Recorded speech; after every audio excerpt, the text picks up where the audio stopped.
Mestre Jesus e a rede de espíritos que aqui estão conosco, podemos já sentir essa energia, esse lugar, penetrando os nossos pensamentos, a nossa alma. Agradecidos que somos pela oportunidade de aqui estarmos, buscando os ensinamentos do Evangelho de Jesus, da doutrina espírita, para que possamos nos tornarmos seres humanos melhores a cada dia. Rogamos a espiritualidade superior para que inspire mais ainda o nosso amigo e irmão Tiago Issa, esse querido companheiro, que possamos, ao final da reunião e do trabalho do dia de hoje, sairmos daqui melhores do que quando entramos, mais conscientes, mais responsáveis, mais conhecedores e colocar em prática os ensinamentos do nosso Mestre Jesus. E que Deus, na sua infinita bondade e justiça, nos abençoe, ampare, ilumine e proteja, hoje, amanhã, por todos. Tchau.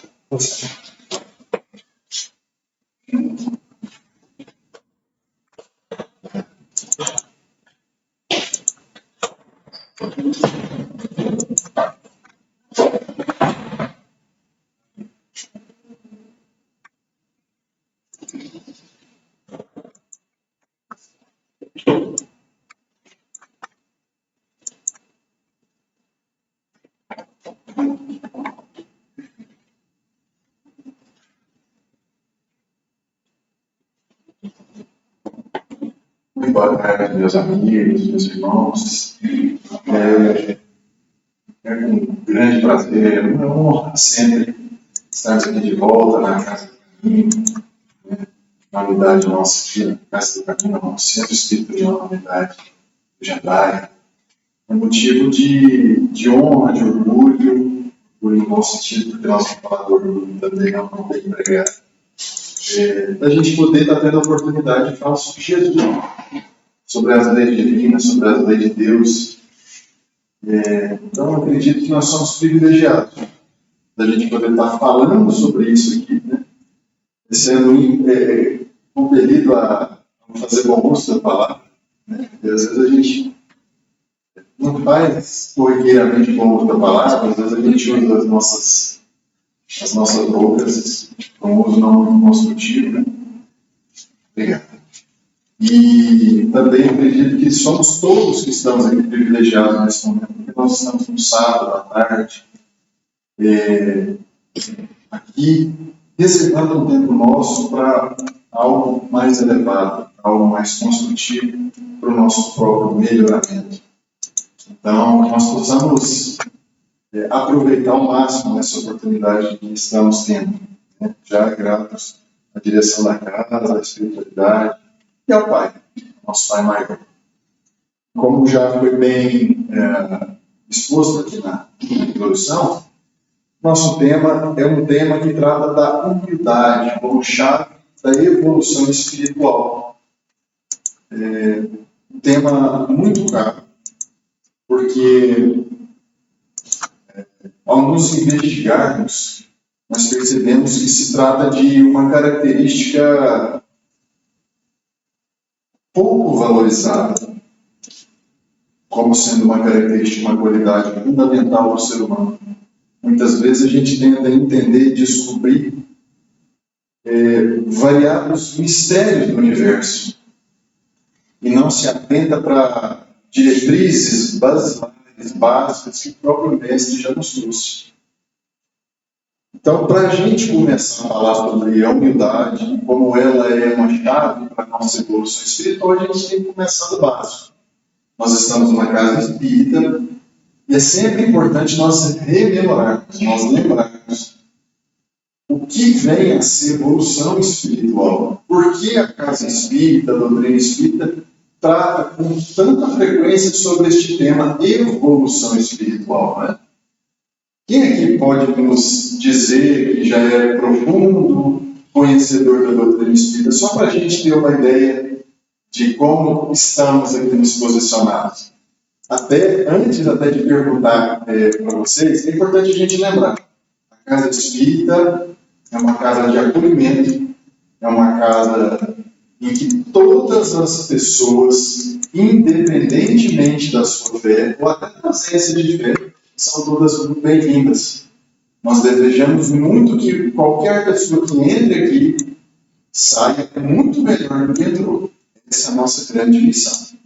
Quem é espírita há muito tempo aqui pode levantar, não? Olha só, tem muita gente que já é espírita há algum tempo e tem pessoas que ainda estão começando a conhecer o que vem a ser essa doutrina. Então eu peço a licença para aqueles que já conhecem um pouco mais aprofundadamente sobre o espiritismo, para a gente poder conversar algumas coisas básicas antes da gente falar o que é evolução espiritual relacionada à humildade. Somos espíritos criados por Deus. Esse é um postulado básico da doutrina espírita. O universo é composto de 3 elementos que se distinguem com muita exatidão, segundo os ensinamentos da doutrina espírita. Deus, que é a causa primeira de todas as coisas, inteligência suprema do universo. Assim diz os Espíritos na pergunta famosa, número 1 do Livro dos Espíritos. Nós temos também os espíritos criados por esse Deus, que é a causa primeira, ou seja, essa individualidade que não existe nenhuma no universo igual a gente. O espírito, viajor do tempo e do espaço, em experiências nesse momento encarnatórias aqui nesse momento, nesse planetinho chamado Terra. E no universo nós temos essas individualidades chamadas espíritos. E o terceiro elemento que nós aprendemos dentro da doutrina espírita é o restante. É o que a gente chama de fluido cósmico universal. Que é uma palavra, um termo mais rebuscado para a gente entender as diversas, infinitas manifestações da matéria. Já que Deus não tem infinitos é Deus, mas as incontáveis manifestações, dimensões e frequências da matéria. É o fluido cósmico universal. E a doutrina espírita nos traz o entendimento de que o espírito, ou alma, a alma a gente diz esse nome quando a pessoa está encarnada, o propósito da existência, o propósito da nossa caminhada é estarmos cada vez mais próximos de um alinhamento com as leis de Deus que são perfeitas. Para a gente estar em perfeito alinhamento com a divindade e assim termos paz de espírito, felicidade plena, consciência tranquila, nós precisamos evoluir, ou seja, nos melhorarmos. Como que uma pessoa que ainda tem dificuldade de perdoar, como uma pessoa que ainda assassina, rouba, prejudica o próximo, vai estar perto de se sentir completo e alinhado com as leis de Deus que são perfeitas. Então nós temos o entendimento de que todos nós seres humanos ainda temos misérias, mas que estamos fadados a evoluirmos, a melhorarmos. É o propósito, que é a nossa evolução. E uma das ferramentas, se a gente assim pode dizer, um dos requisitos para a gente se melhorar, segundo a doutrina espírita, é a humildade. Eu, para melhorar, eu preciso ser humilde. Por quê? Às vezes a gente escuta muito isso, Nossa, aquela pessoa é muito boa, ela é humilde. E se eu sou humilde, então eu sou melhor? Quem que inaugurou essa ideia? Por que existe essa ideia? E por que de fato isso faz eu ficar melhor? A gente precisa um pouquinho investigar, navegar. Vamos caminhar junto para a gente entender por que existe essa máxima, A humildade como chave de evolução espiritual, de melhoria do nosso espírito e de alinhamento com as leis de Deus. Vamos fazer uma pequena viagem Vinha de 2000 anos. Olha só, um pouquinho menos de 2000, né? Jerusalém, última ceia, a véspera da crucificação. O Evangelho de João, capítulo 13, nos relata. E aqui eu vou fazer uma remissão bíblica. Capítulo 13 de João, 13, versículo 4 até o 9. Levantou-se da ceia, tirou a vestimenta de cima e, tomando uma toalha, cingiu-se com ela. Depois, deitou água numa bacia e passou a lavar os pés dos discípulos e a enxugar-lhes com a toalha com que estava cingido. Aproximou-se, pois, de Simão Pedro e este lhe disse: Senhor, tu me lavas os pés a mim? Respondeu-lhe Jesus: o que eu faço não sabes agora. Compreendê-lo-ás depois. Disse-lhe Pedro: nunca me lavarás os pés. Respondeu-lhe Jesus: se eu te lavar, não tens parte comigo. Disse-lhe Simão Pedro: Senhor, somente os meus pés, mas também as mãos e a cabeça. Quando ele viu que Jesus falou: se eu não te lavar os pés, você não tem parte comigo. Aí falou: não, peraí, então não me lava só o pé, não. Lava também as mãos e a cabeça. Pessoal, será que a gente consegue entender a dimensão dessa cena? Vamos entender o tamanho de Jesus? Quem é de outras religiões tem o entendimento de que Jesus e Deus são um só. E assim bem disse Jesus: eu e o Pai somos um. Mas existe, teologicamente, em algumas vertentes cristãs que não espírita, o entendimento de que Jesus é Deus. Para nós espíritas, e isso não diminui em absoluto que venha a ser Jesus Cristo, Jesus é um espírito absolutamente superior ao nosso entendimento. Ele é tão superior, tão magnífico ante os nossos entendimentos, que ele tinha propriedade para nos dizer naquele momento: eu estou em tanta consonância com a vontade e com a lei do Pai, que se fala em mim para vocês, que eu posso dizer: eu e o Pai somos.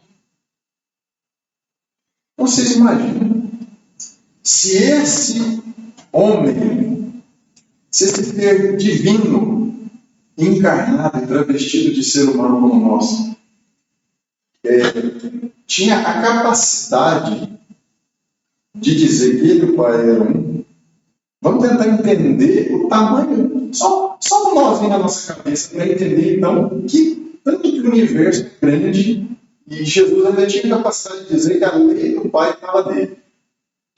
Olha o nó na cabeça que eu sempre gosto de dar a mim mesmo numa lição, para quando eu estou me achando meio demais. Nós moramos no planetinha Terra, certo? Esse planeta Terra, segundo as instruções da espiritualidade maior, teve o privilégio de receber um espírito crístico, chamado Jesus de Nazaré. Ele é o governador do planeta. Ele é o construtor, o arquiteto deste planeta.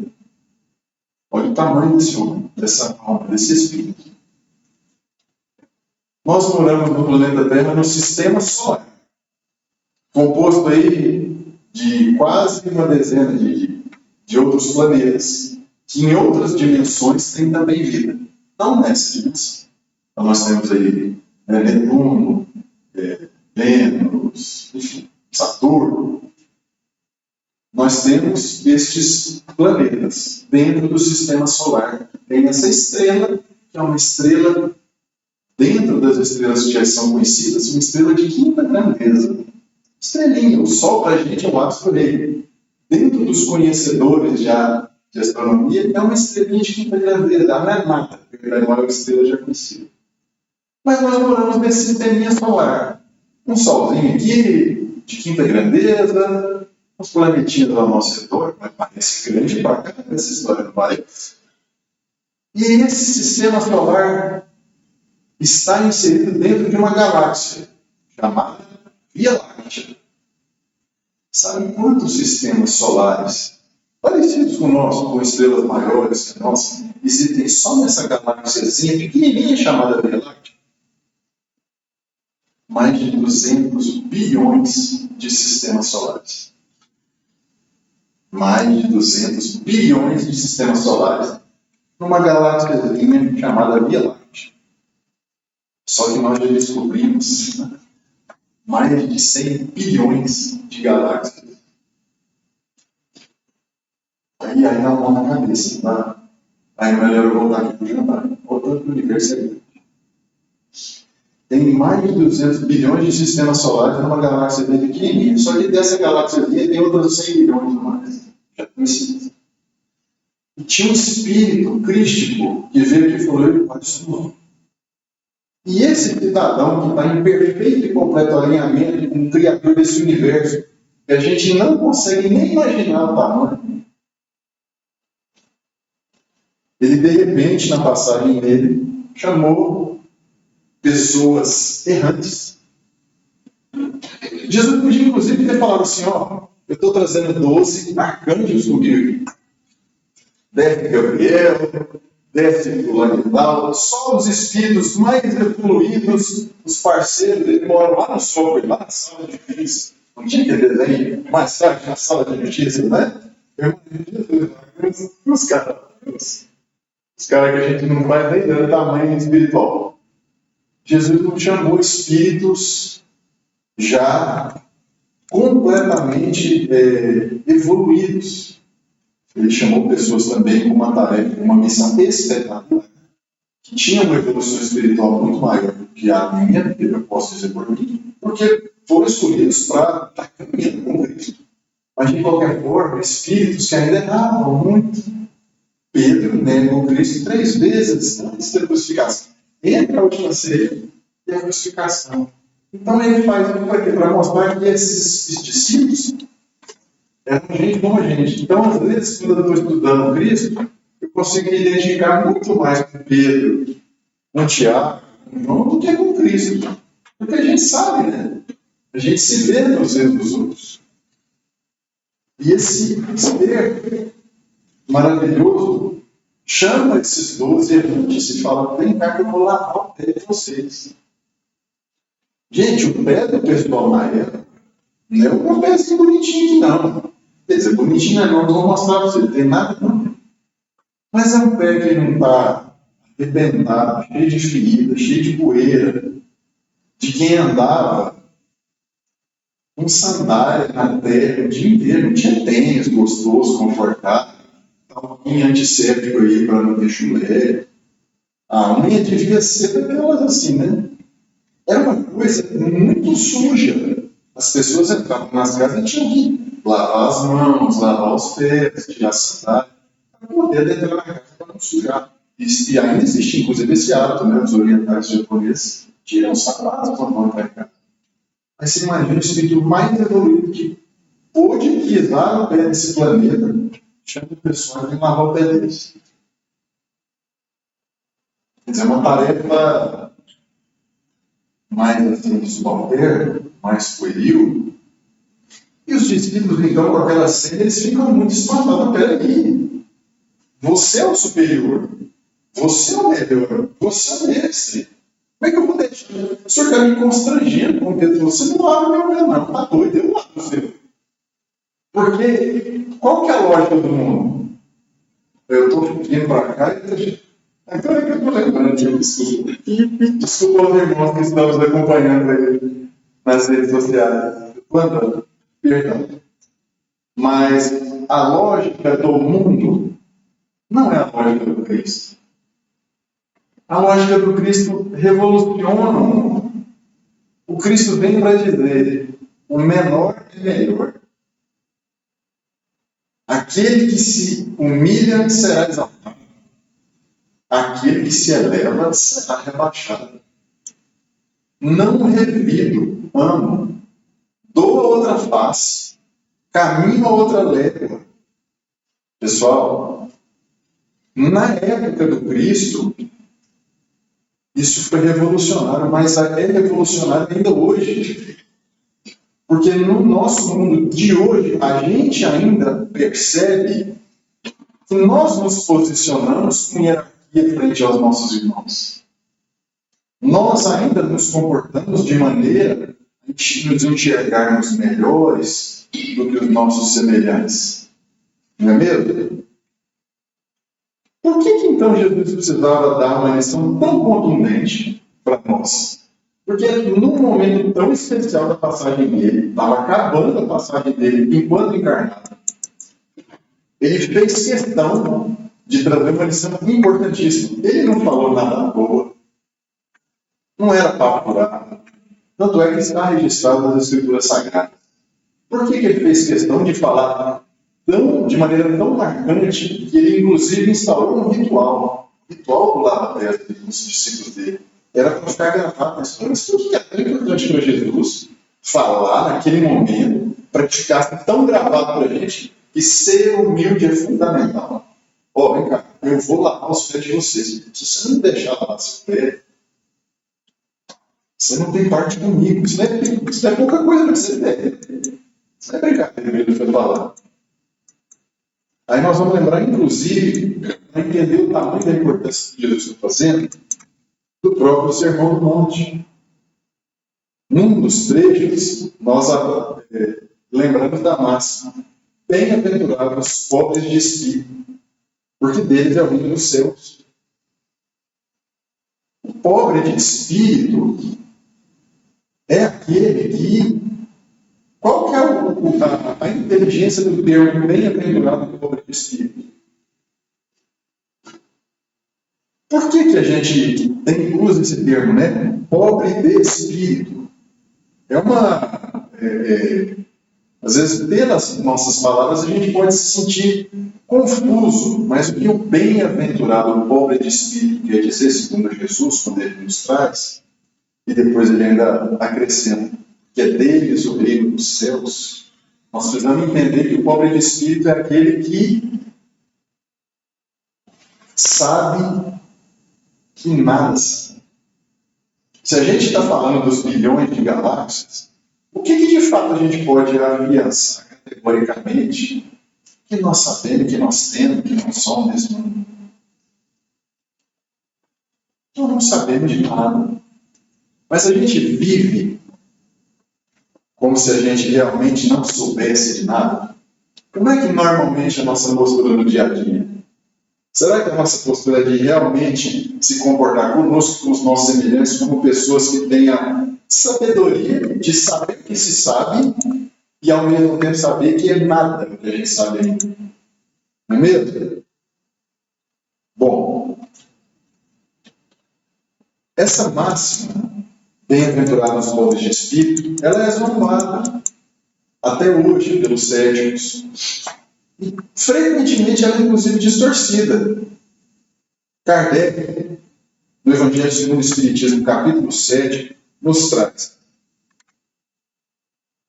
o que são pobres de espíritos? Kardec é categórico. Pobres de espírito, Jesus não entende como os de pequena inteligência, mas os humildes, mas de modo mais fundo. No grego original, a palavra pobres de espírito significa mendigo, indigente.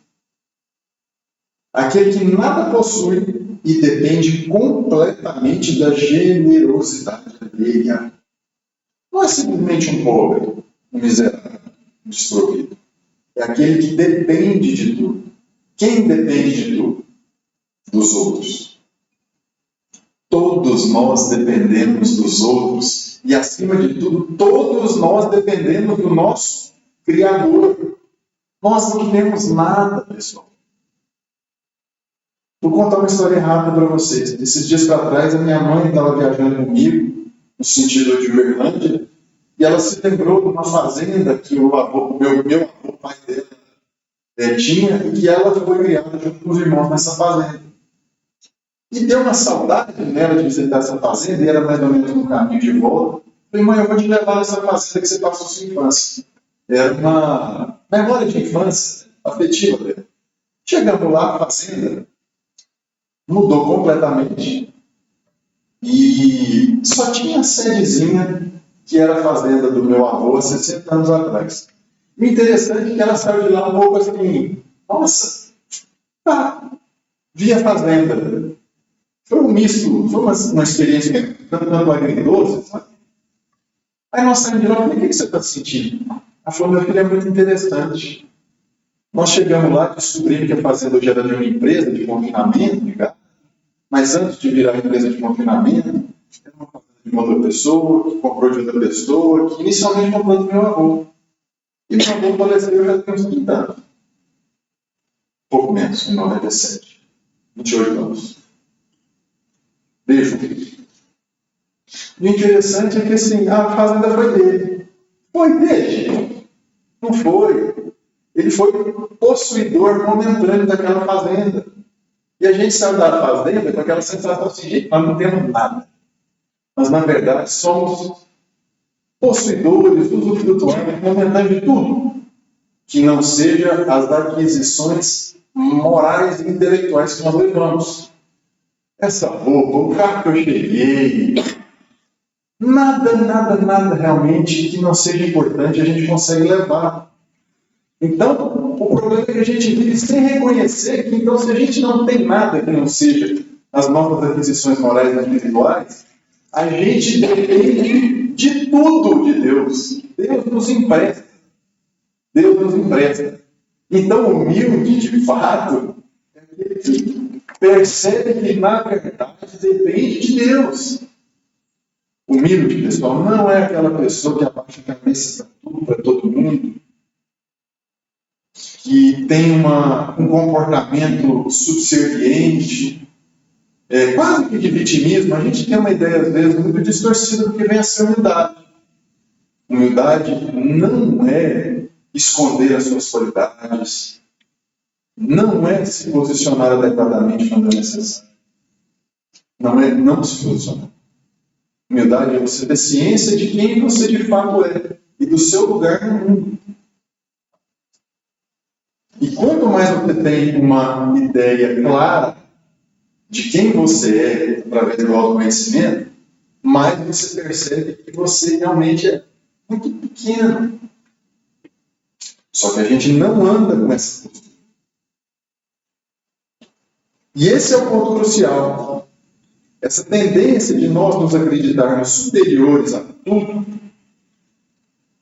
a miúde, nos leva a negar aquilo que está acima da gente. O que a gente faz? Se tem alguma coisa acima da gente, mas eu não tenho uma consciência de que, do meu tamanho, quando eu vejo uma coisa que é maior que eu, o que eu faço? Me incomodo. Eu nego. E aí é a chave. Aí é a chave. Porque como que eu verdadeiramente vou me tornar humilde, conhecedor das minhas potencialidades, conhecedor das minhas ausências momentâneas de potencialidade, se eu ainda tenho comigo duas características que nos emperram na nossa caminhada, que muito bem nos diz Kardec na pergunta 919. Kardec pergunta sobre os vícios que mais dificultam o progresso da humanidade. A resposta é devastadora. O orgulho e o egoísmo de que todos os outros defeitos decorrem. Olha só o que o Livro dos Espíritos nos traz. O orgulho e o egoísmo, todos os outros defeitos nossos decorrem do orgulho e do egoísmo. O que é o orgulho?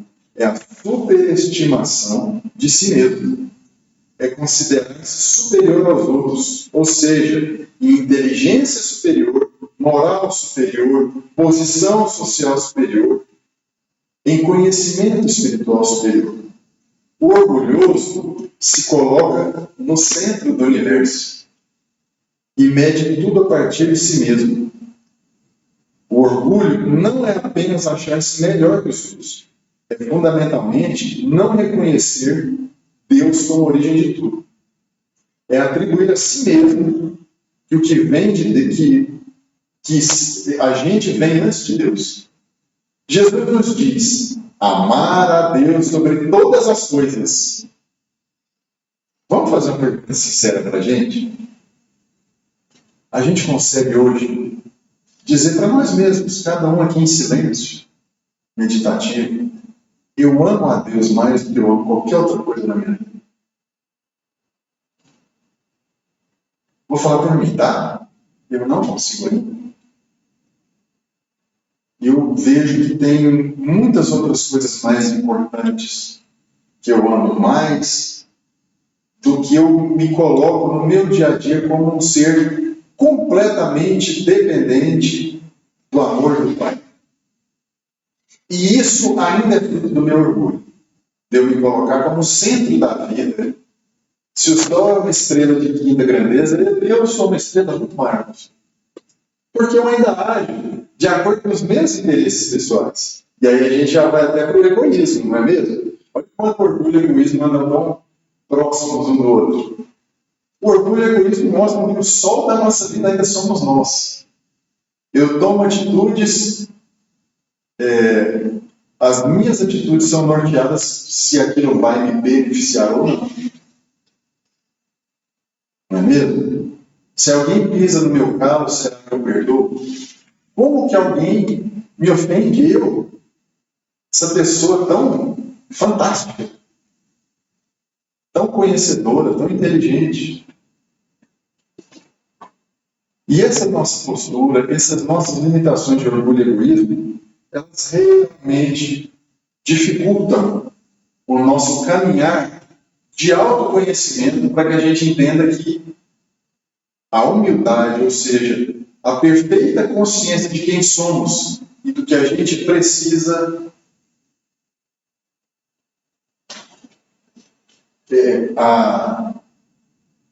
como que eu vou me tornar humilde? Como que eu vou caminhar este caminho de entendimento do que vem a ser eu mesmo, do que eu preciso, se eu sou uma pessoa que não me conhece, ou se eu me coloco como centro do mundo? E Jesus, conhecendo perfeitamente essa mecânica espiritual, nos deu no lava-pés a demonstração prática da humildade, vencendo o orgulho e o egoísmo. Analisemos essa cena agora doutrinariamente. Jesus era um espírito puro. Questão 113 do Livro dos Espíritos. Espíritos que percorreram todos os graus da escala, despojados de todas as impurezas da matéria. Jesus poderia ter dito naquele momento: eu sou o mestre, vocês que lavem os pés uns dos outros. Seria razoável, dentro da nossa ótica, justificável, mas não. Ele mesmo se abaixa. Por quê? Porque ele queria nos mostrar que a humildade verdadeira não conhece justificativas por orgulho. Não há posição alta demais que nos isente da maior ferramenta para nos tornarmos humildes: serviço. Se eu sirvo o outro, não tem orgulho que permaneça. Se a gente faz um trabalho voluntário. Tinha um homem muito rico no Brasil, que já faleceu, não sei se vocês já ouviram falar do exemplo dele. Ele era um dos homens mais ricos do Brasil, chamado Antônio Hermílio de Moraes. Ele era dono da Votorantim. Na época, acho que só tinha um cimento no Brasil. O cimento da Votorantim. Você imagina que a pessoa era dono do cimento do Brasil. Antônio Hermílio de Moraes. Uma vez por semana, ele ia anonimamente no Hospital da Beneficência Portuguesa lavar, dar banho nos doentes. E esse tipo de atitude nos humaniza, nos coloca no nosso verdadeiro lugar. Você imagina uma pessoa muito rica, o tanto de bajulador, o tanto de gente que elogia, o tanto de conforto, o tanto de luxo, o tanto de facilidade de acesso que uma pessoa nesse mundo tem por causa do dinheiro. E ele tomou a decisão de, uma vez por semana, eu vou lá, dar banho em quem está precisando, às vezes, trocar uma fralda. Isso nos coloca no nosso verdadeiro lugar, mesmo. Jesus ainda lavou o pé, sabe de quem, gente? Dos 12, né? De quem que lavou? Lavou o pé de Judas. E Jesus já sabia que Judas ia trair. Ele já tinha até anunciado isso na última ceia. Sabendo da traição, poderia ter pulado Judas, dado um sinal, uma advertência. O egoísmo diria: por que servir quem vai me trair? Jesus não. Porque a humildade e o amor verdadeiros não são condicionais. E depois explica: vós me chamais mestre e senhor, e dizeis bem, porque eu sou. Se eu, senhor e mestre, vos lavei os pés, vós deveis também lavar os pés uns dos outros. E aí não é o lavar o pé no sentido literal. Pode até ser também, porque um ato desse também nos aproxima da nossa verdadeira essência. Mas é muito mais do que apenas lavar o pé. Não é mesmo? É estar em exercício constante de serviço para que haja espaço para a cura do nosso orgulho e do egoísmo. Quem serve ou tenta servir constantemente está combatendo essa característica nossa de estarmos sempre em si mesmados, preocupados conosco mesmo. Não é mesmo? E para a gente finalizar, eu volto naquela máxima. O reino de Deus é dos humildes, como Jesus disse: bem-aventurados os pobres de espírito, porque é deles o reino de Deus, o reino dos céus. Ontem, no Centro Espírita União da Unidade, lá no Eustáquio, a gente falou sobre esse tema, o reino de Deus. Jesus, eu volto a dizer, ele não trouxe uma vírgula na casa. E se ele está falando para a gente: bem-aventurados os humildes, porque é deles o reino de Deus, ele está dizendo: sem humildade, você não adentra, não acessa o reino de Deus. Isso é uma afirmação categórica grave. Você quer adentrar o reino de Deus? Você tem que ser humilde, irmão. Só tem um problema: o que é adentrar o reino de Deus? Só para voltar um pouquinho à palestra de ontem. O que é o reino de Deus? O que é o reino de Deus, pessoal? Quem pode me dizer? Eu sei que você tem uma ideia. Por que ninguém fala comigo? O que será o reino de Deus? Cada vertente teológica tem uma ideia. Com todo respeito. Nosso entendimento, Jesus nos traz a máxima que o reino de Deus não está aqui nem ali. Está dentro de vós. Olha que coisa louca que Jesus falou. Duas coisas que eu acho interessante que ele falou. Ele falou: está dentro de mim, o reino de Deus já está dentro de mim. Já, porque ele falou está. Ele não falou está dentro de vós. Ele não falou talvez vai estar um dia se você se tornasse. Ele falou: o reino de Deus está dentro de vós já. O reino de Deus, segundo o entendimento da doutrina espírita, não é um lugar específico que a gente vai, uma colônia espiritual que é o nosso lar, que nós vamos lá viajar, levitar e ficar com aqueles seres mais elevados, todo mundo escutando musiquinha gostosa, ninguém fala mal de ninguém, ninguém com raiva de ninguém, só lá, um lugar físico, com roupa bonita, branca. Será que é assim? Não. Porque Jesus falou que está dentro de vós, ou seja, dentro da gente. O reino de Deus vai ser acessado sempre que a gente cristianizar a nossa consciência. E o acesso pleno ao reino de Deus é o estado cristificado da nossa consciência. Porque Jesus já disse: eu e o Pai somos um. Se Jesus e o Pai é um só, e se eu conseguir então seguir em pensamento, em atitude, em vivência, aquilo que Cristo viveu, eu estou em perfeita sintonia com a lei do Pai. E para eu estar em perfeita sintonia com a lei do Pai, preciso de um monte de coisa. Mas Jesus já disse que, sem humildade, você não entra num estágio crístico de consciência. Sabe por quê? Porque quem não é humilde não aprende. Quem é orgulhoso não aceita aprender com o outro.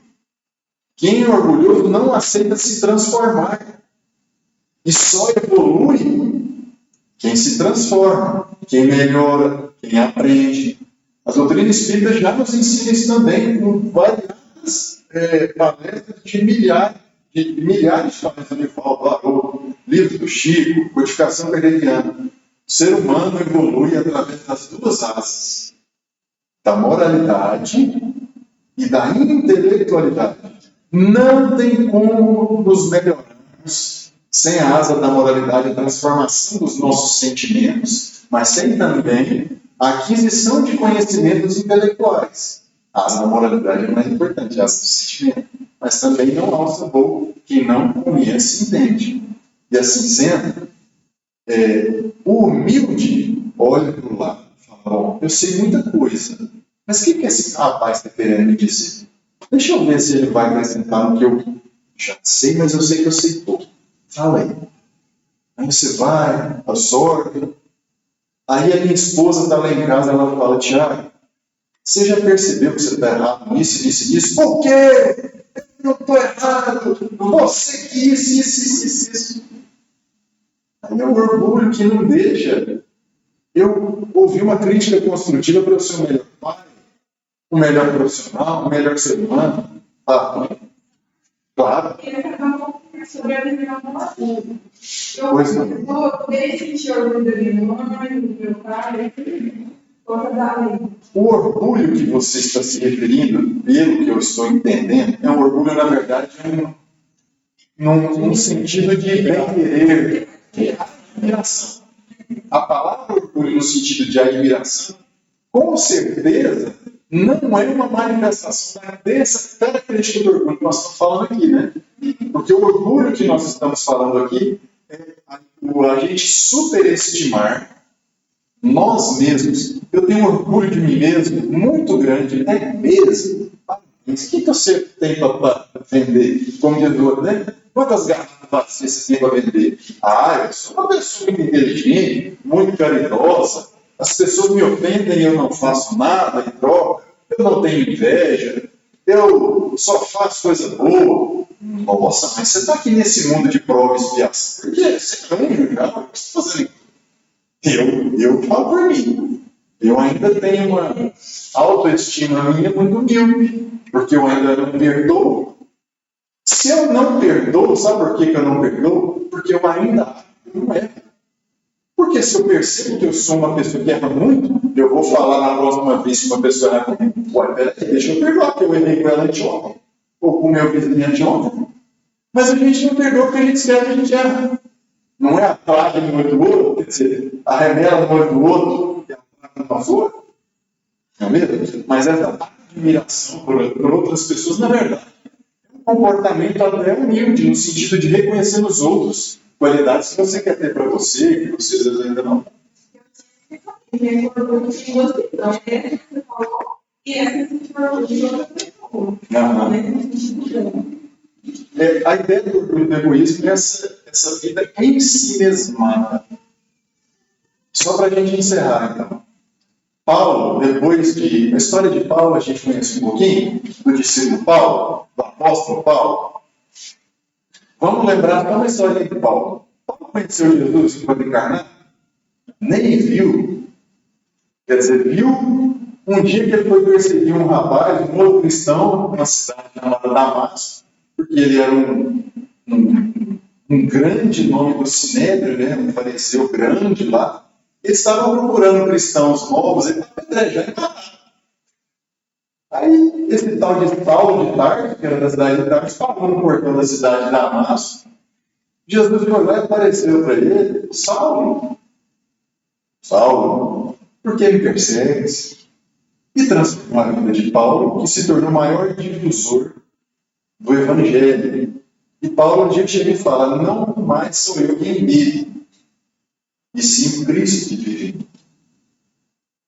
Imagina uma pessoa ter a capacidade de dizer: eu estou percebendo que eu não estou falando mais, que não sou eu mais que falo por mim, eu entreguei a minha vida para Jesus. É Jesus que fala pelo meu corpo, pela minha alma. Nossa, eu acho que esse cara é feliz. Quem consegue isso? Mas e aí, isso é muito difícil? A gente sai aqui com essa conversa e, nossa, Tiago, tá bom, eu sei, pare de que dar chicotada. Então vamos ter